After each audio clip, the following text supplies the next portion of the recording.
We're going to go live right now to the Scotiabank Arena where NHL Commissioner Gary Bettman is making an announcement. Let's listen in. Among us and with the International Olympic Committee for NHL players to participate in the 2026 and 2030 Olympics. We know how important international competition is to our players.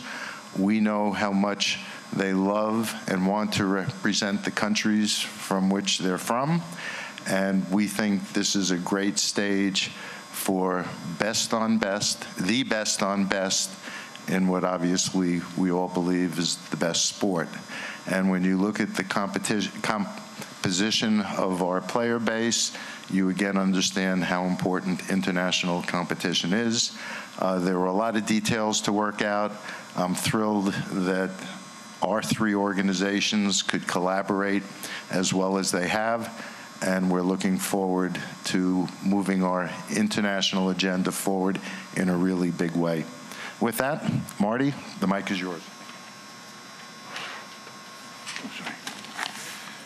Thank you, Commissioner, and I want to thank everyone for joining us today for this exciting announcement with the NHL, NHLPA, and the IIHF. Since I joined the PA since last February, it's been clear how much our players embrace and support the opportunity to represent their countries in the Olympics. That's one of the things as we did Fall Tour, and prior to that, players would constantly say to us, we want to play in the Olympics, we want to be in the Olympics, we want to be part of the Olympics, and today's announcement makes that a reality. As Gary said, we can officially confirm the NHL players will return to the Winter Olympics in Milan and Cortina in 2026 as well as in 2030.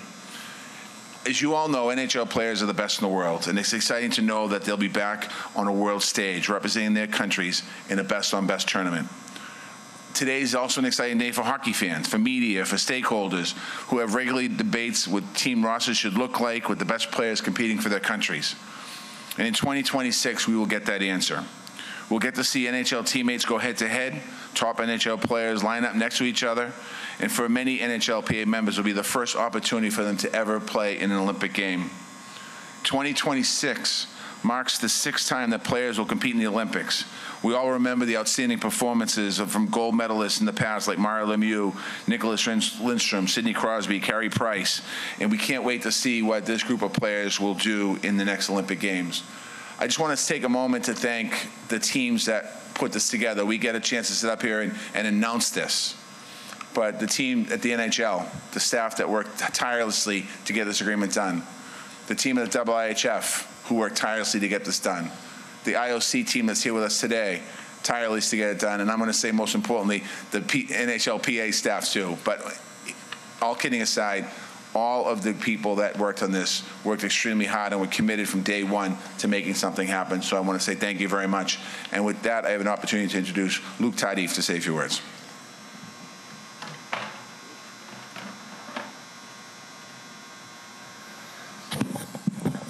Thank you, Mr. Executive Director, Mr. Commissioner.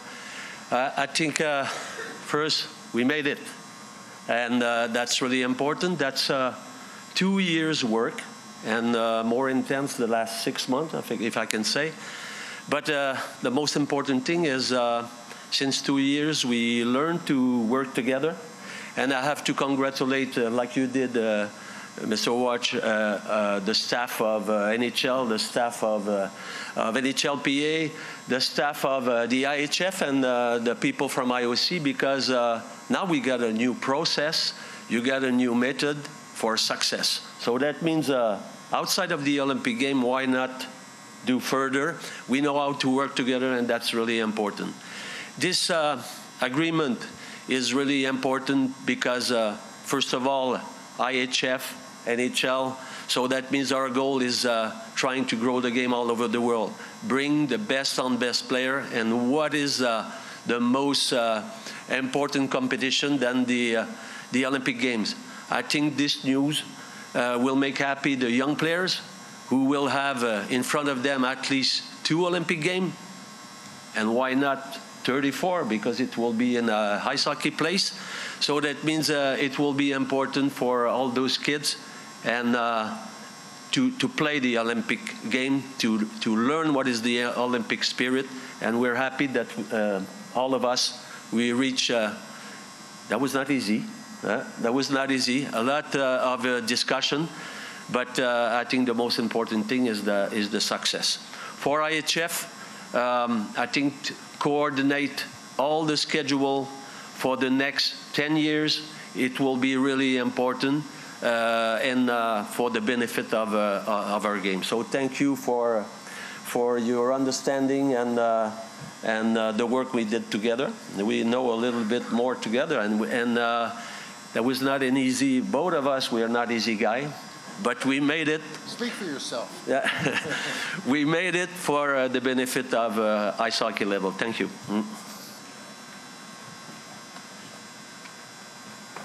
Thank you, Gary, Marty, and Luc. We can now take questions. Again, I ask if we can focus on the Olympics. Raise your hand. We'll get a handheld mic to you. Steve Wino. Steve Wino, Associated Press. Gary, you've expressed concerns recently, I guess, about the arena construction in Milan. I guess, have all your kind of concerns been satisfied in terms of coming to this agreement? Thank you. Some people have suggested that was a negativity about the Olympics. It wasn't. It was really intended to be a wake-up call for the organizing committee. We have been given assurances that the building will be ready. And we're relying on those assurances. But there's a lot of construction that remains to be done on that building. I think they only recently started, but we're being told by everybody that not to worry. But I like to worry. So we'll see. Pierre, front right. Pierre Lebrun, TSN, The Athletic. Two questions, if I may. One for all of you. What were the major issues in your mind that you had to overcome to get the Olympic deal done? And secondly, where does Russia stand, do you think, heading into the 26 Olympics as far as still being banned from competition or not? The latter question, Luc, you have to answer because that's not something within our purview. Yeah. First, I will start with the second question. First of all, about the a possible comeback of Russia and Belarus. We always said year by year we'll take a decision for the year coming. So that's why at the beginning we expected a better geopolitical situation. And our decision, that's only a question of security. So next week we're going to have a council meeting. And we're going to take a decision about the future World Championship who will be held in Sweden and Denmark. So we will have to answer this question. Is it possible in the geopolitical situation on a safety environment to bring back the Russian and Belarus? That's the answer we're going to have for the year coming. After that, about the Olympic game, the qualification round will come closely because in August, September, Belarus is involved. And by the ranking, Russia is already qualified. But can we treat both separately? That's a question the council will have to answer. So you will know a little bit much better next week about the decision of IHF. As it relates to the first question, there were a lot of things that we've worked out in previous Olympics, rules, officiating, accommodations, and the like. I wasn't worried about those things. The big issues were the big ticket items: who is going to pay for the insurance, who is going to pay for the travel, and who is going to pay for the players and their families. From our standpoint, it was really when the Players Association got comfortable that the players were going to be treated appropriately, that we were going to be comfortable going once we were told that the big ticket items were going to be paid for and that the players would be insured and traveled appropriately. You want to weigh in? Who's paying, Luc? Not us. That's a team effort. First, that's a team effort, and that's the most difficult problem. So that means, for 2030, we don't know what will be the insurance. We don't know. So that means we will have to in the middle of the road to readjust our. But anyway, that's not possible. That the player are not covered. And first, that's the job of IHF. And but that's a team effort because IOC organization committee help us on different way to answer all the questions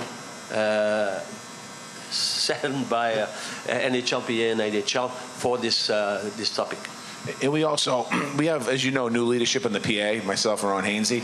And when we looked at international hockey, we asked Rob Zepp to take over international hockey. So there were some new players at the table for us. So, at the end of the day, you look back and say, it was a great collaboration. Obviously, to get to the final, it can be complicated, and the challenges are there. But our team and all the teams, as I said earlier, did a great job working together collectively. Let me just add one thing, particularly for the NHL owners that are listening. The fact of the matter is, our agreement is we're not responsible for any of the major costs, the big ticket items. How the IIHF raises the funds, whether it's from the IIHF or the organizing committee or the IOC for 30, that will be their issue, not ours. And I want to be clear about that. And since we're giving shout outs, this agreement doesn't come to fruition without Deputy Commissioner Bill Daly's tireless work on that behalf, plus the people that worked with him on our staff. Maybe I should add that also a part of the insurance will be covered, that we share that will be covered by Olympic Committee of each country and also Federation of each country. So that means that's the way we find a way to cover everything. There is a new things coming because now since January we've got a professional female, so that means that's brand new. So we will have to also cover the insurance because that's a brand new situation. But we already anticipate that. Good. Third row on the right, Steve Simmons. Gary, Steve Simmons, Toronto Sun. You talk about the owners who are listening and even those who aren't right now.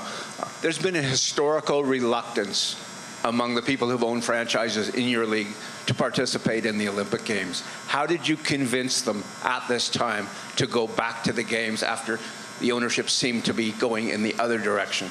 That's a really good question, and there are no simple answers, but I'll try and give you one. There is a recognition of how important this is to the players, and in the spirit of cooperation, particularly the work that we did together during COVID, everybody felt on our side that it was the right thing to do. In addition, that we can all have the discussion about growing the game and the profile and all that. This really came down to doing something because the players really wanted it. Mark Lazarus, The Athletic. Back on the right, Mark Lazarus. Given the arena is just starting to be under construction, is there any push to make it an NHL-sized rink instead of the wider Olympic ice? Yeah, there is a new rule now in IHF about first our top heaven. So we will use NHL size, and that will be the case in Torino, not in Torino, in Milano. So that means now it's that's the size, even if NHL was not there the last two Olympic Games. So for a lot of reasons, we think that's a more spectacular size for ice hockey. So in Torino, it will be NHL size. Unless I'm misremembering, I think that started back in Vancouver. We were on NHL ice. Yeah. All right. In front, Kevin McGrath. Gary, I know a stumbling block for you with the Olympics in the past has been the ability to use the video on your own website. Has that been resolved to your satisfaction? The discussions are constructive and positive enough that we think we'll have enough content access better than we've had in the past. That's one of those things that we'll work our way through, but in order for us to be able to participate in 2026, we couldn't resolve every dot every I and cross every T. But on the big items that were essential, we were able to do that, and the other things that we'll work out. But I think we're in a better position than we were the last time we participated. Josh, you have a question? You done? Anybody else? Oh, okay. Third row on the left. Hey, Alex Silverman, Sports Business Journal. I know the location of 2030 hasn't been officially announced, but it looks like France and Salt Lake City for 2034. Was having some level of knowledge of where those are going to be, was that a factor at all? Not really. In the final analysis, we wanted to be back with our players in the Olympics, and the Olympics is going to select among a number of places, all of which I think are pretty desirable. Maybe I can give more information about that because that's in France. And at the moment, the decision of the organization of the Olympic Games in France, it will be settled on the executive committee of IOC in Paris on I think that's just before the Olympic Games. But now we know that first there is only one last candidate, so it will be in France, and the location will be everybody was going to be happy. That's in south of France, and all the figure skating, speed skating, and ice hockey will be in Nice. That sounds nice. Are there any other Olympic questions? No? Okay, thank you. Okay. President Tardif, thanks so much. We've been listening to a press conference down at Scotiabank Arena with NHL Commissioner Gary Bettman, and we're learning that the NHL will now officially allow their players to compete in the 2026 and 2030 Olympics. This is big news for hockey fans out there.